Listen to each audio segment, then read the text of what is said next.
The gods. Aphrodite.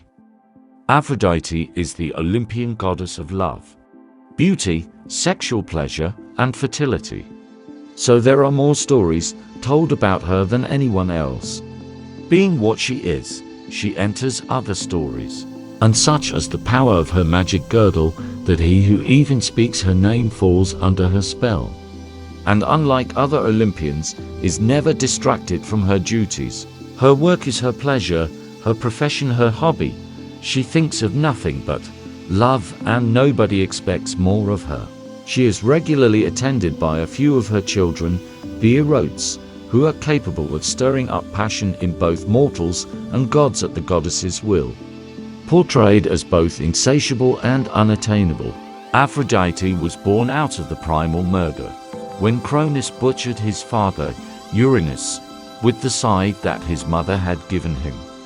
He flung the dismembered body off Mount Olympus and into the sea, where it floated near the coast of Cythera. Out of the foam that Uranus' castrated genitals created when they fell into the sea arose a fully grown and naked Aphrodite, more beautiful than anyone before her or since. Even though married to Hephaestus, she had affairs with all Olympians except Zeus and Hades, most famously with Ares, the god of war. She also had famous romances with two mortals, Anchises and Adonis.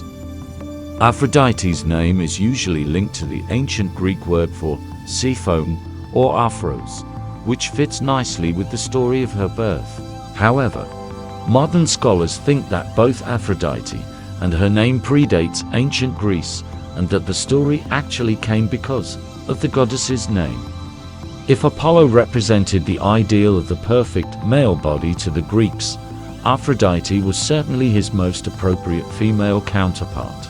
Beautiful and enchanting, she was frequently depicted nude, as a symmetrically perfect maiden, infinitely desirable, and as infinitely out of reach. She was sometimes represented alongside Eros and with some of her major attributes and symbols: a magical girdle and a shell, a dove or a sparrow, roses and myrtles. Once, during an important religious festival, the hetera, Phryne, decided to swim naked in the sea. The famous painter, Apelles, was so overwhelmed by the exquisite sight that he drew the most famous, now lost painting of the ancient world, Aphrodite rising from the sea. Many artists have tried recreating it during the centuries past. The sculptor Praxiteles had a bit more luck than Apelles. He also modeled his most celebrated sculpture of Aphrodite after Phryne, but a copy of that sculpture has survived to this day. It is one of the first life-sized female nudes in history. Plato says that when Aphrodite saw the sculpture, "Alas," said she, "where did Praxiteles see me naked?" Worshipped by basically everybody, Aphrodite, the one who rises from the sea, was appropriately called Pondimos of all the people. However, she was also called Urania or heavenly.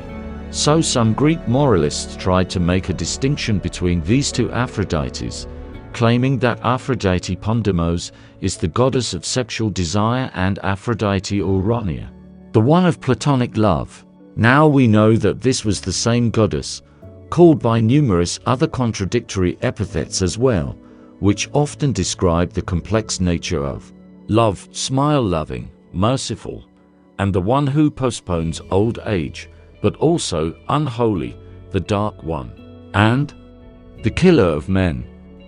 Homer and Hesiod tell two different stories about the origin of Aphrodite. According to the former, Aphrodite was the daughter of Zeus and the Titaness Diona, thus making her a second-generation goddess, much like most of the Olympians. However, Hesiod retells the much more famous myth.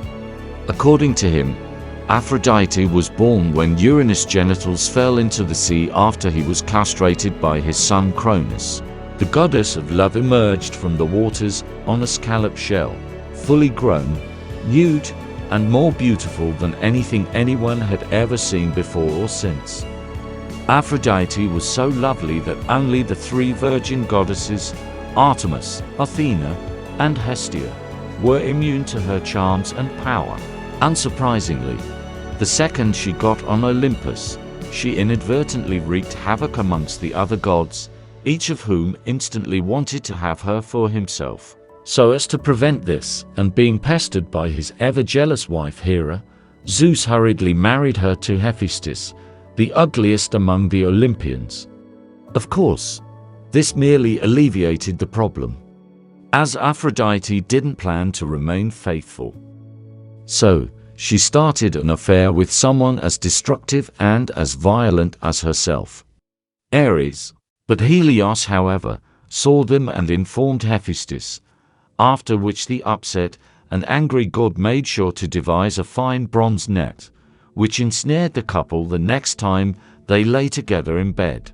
To add insult to injury, Hephaestus called upon all the other gods to laugh at the adulterers and freed them only after Poseidon agreed to pay for their release. Poor Hephaestus! He couldn't have known that when Poseidon saw Aphrodite naked, he fell in love with her all over again. He must have found out later, since Aphrodite gave Poseidon at least one daughter, Rhode. And she didn't give up on Ares either. In fact, after the bronze net scandal, she bore the god of war as many as 8 children: Deimos, Phobos, Harmonia, Odrestia, and the 4 Erotes, Eros, Anteros, Pothos, and Himeros. Hermes didn't have many consorts, but he did have Aphrodite at least once, as the very name of their offspring, Hermaphrodites, suggests. And if we take into account that Priapus is usually considered a son of Dionysus and Aphrodite, it seems that only Zeus and Hades managed to never fall for the goddess of love. But the second one didn't even live on Olympus, and the former may have been her father. When she wasn't busy making other people fall in love, Aphrodite had some time to fall in love herself. Once, she took a baby boy she had found beside a myrrh tree to the underworld, and asked Persephone to take good care of him. However, when she went to visit him after many years, she instantly fell in love with the now unusually handsome mortal. So, she asked to have Adonis back, for that was the boy's name. Persephone wouldn't allow this. Zeus settled the quarrel by dividing Adonis' time between the 2 goddesses. However, Adonis preferred Aphrodite, and when the time came, he didn't want to go back to the underworld. So Persephone sent a wild boar to kill him, and Adonis bled to death in Aphrodite's arms. Anemones sprang out of the tears of Aphrodite while she was mourning the death of her lover. The couple had 2 children, Bero and Golgos. Another time, Aphrodite fell for a Trojan prince called Anchises. Pretending to be a princess herself, she seduced him and slept with him. Only afterwards she revealed herself, promising him a noble son and warning him to keep the affair to himself. Anchises wasn't able to, so he was struck by Zeus' thunderbolt, which blinded him. And he wasn't able to see his son, Aeneas, who went on to found the mighty Roman Empire. Paris was the third and final mortal who was blessed with seeing Aphrodite naked. This happened when he was tasked with judging who of the 3 goddesses, Aphrodite, Hera, or Athena, was the fairest. Aphrodite promised Paris the most beautiful mortal girl in the world, if he chose her. So naturally, he did. Aphrodite made sure that he got Helen, the Spartan queen, an event which triggered the bloody, decade-long Trojan War. Few dared to resist the power of Aphrodite, and she had mercy for none of them. Hippolytus preferred Artemis to her and vowed to eternal innocence. Aphrodite made his stepmother, Phaedra, fall in love with him, which resulted in the death of both her and Hippolytus. After Aphrodite found out that Eos had slept with Ares, she cursed her to be perpetually and unhappily in love. Diomedes wounded the goddess during the Trojan War, and suddenly his wife Ego, started sleeping around with his enemies. Psyche would have gone through an even worse ordeal, but, fortunately for her, Eros, Aphrodite's avenger, shot himself instead of her and fell in love with Psyche instead. But that is a different story. Few poems are more beautiful than Lucretius' invocation of Aphrodite at the beginning of On the Nature of Things.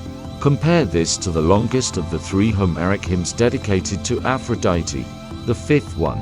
Finally, Aphrodite is a constant companion of Aeneas in Virgil's Aeneid. When Aphrodite first stepped on the island of Cythera after her birth, the sand turned to grass and flowers bloomed. Then she went to Cyprus, where the hillsides burst into flowers and the sky was full of birds. And from her name, the word we use for inducing sexual desire is aphrodisiac. Aphrodite's Roman counterpart was Venus. Thanks for watching Smithology. Please remember to like, share and subscribe, and hit that notification bell for upcoming videos.